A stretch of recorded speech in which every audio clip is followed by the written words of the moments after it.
পুরুষ মানুষের চেস্ট সাধারণত ফ্ল্যাট থাকে, যেটাকে আমরা মাস্কুলিন চেস্ট বলি। তবে কিছু কিছু ক্ষেত্রে কিছু কিছু রোগীর দেখা যায় যে পুরুষের যে স্তন আছে সেটা বৃদ্ধি পেতে থাকে। তো এই যে কন্ডিশন, এই কন্ডিশনটাকে আমরা গাইনোকোম্যাসিয়া বলে থাকি। গাইনোকোম্যাসিয়া বিভিন্ন কারণে হয়ে থাকতে পারে, বিভিন্ন বয়সে হতে পারে। অনেক সময় আমরা অল্প বয়সের রোগী পাই, অনেক সময় অনেক বেশি বয়সের রোগী পাই। অল্প বয়সের রোগীদের ক্ষেত্রে কারণ খুব কমই খুঁজে পাওয়া যায়। তবে কিছু কারণের মধ্যে হরমোনাল ইমব্যালেন্স অথবা জেনেটিক কারণ, অথবা দেখা যায় কারো লিভার ডিজিজ অথবা টেস্টিকুলার টিউমার অথবা মেল ব্রেস্ট ক্যান্সার, এই জাতীয় কারণেও গাইনোকোম্যাসিয়া হয়ে থাকে।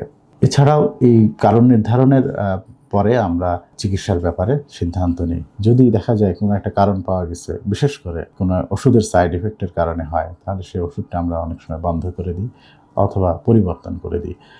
আবার অনেক সময় দেখা যায় মেল ব্রেস্ট ক্যান্সারের জন্য গাইনোকোম্যাসিয়ার মতো মনে হয়, তখন আমরা ক্যান্সারের চিকিৎসা যেভাবে করি সেভাবে করি।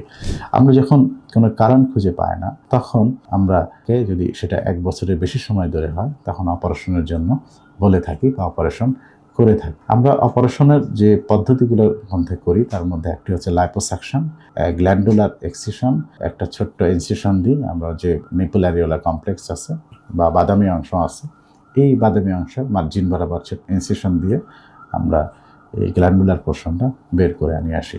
লাইপোসাকশনের জন্য আমরা দুই পাশে দুটো ছোট্ট ছিদ্র করি এবং ছোট্ট ছিদ্র মাধ্যমেই আমরা চর্বি অংশগুলো বের করে নিয়ে আসি। আমরা এই সেলাইগুলা খুবই সূক্ষ্ম সুতা দিয়ে করে থাকি এবং ফলশ্রুতিতে একটা সময় পরে এই দাগগুলো একবারে থাকে না বললেই চলে বা একেবারেই মিলিয়ে যায়। অপারেশন পরবর্তীতে কিছু উপদেশ মানতে হয়।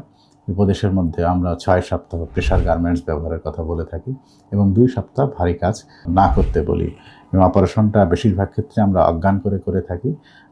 কখনো কখনো খুব যদি ছোট হয়, সেক্ষেত্রে আমরা লোকাল অ্যানেস্থেসিয়া দিয়ে করে থাকি এবং হসপিটাল স্টে সাধারণত 1 দিন বা 2 দিনের বেশি দরকার হয় না। সাধারণত যেদিন অপারেশন করি তার পরের দিনই রোগীদেরটা বাড়ি ফিরে যেতে পারে। অপারেশনের পরবর্তীতে তার যে একটা অস্বস্তিকর ভাব ছিল ব্রেস্ট এনলার্জমেন্টের কারণে, এটা থাকে না। সুতরাং অপারেশনের পর সে অনেকটা স্বস্তি ফিরে পায়, সে আত্মবিশ্বাসও ফিরে পায়।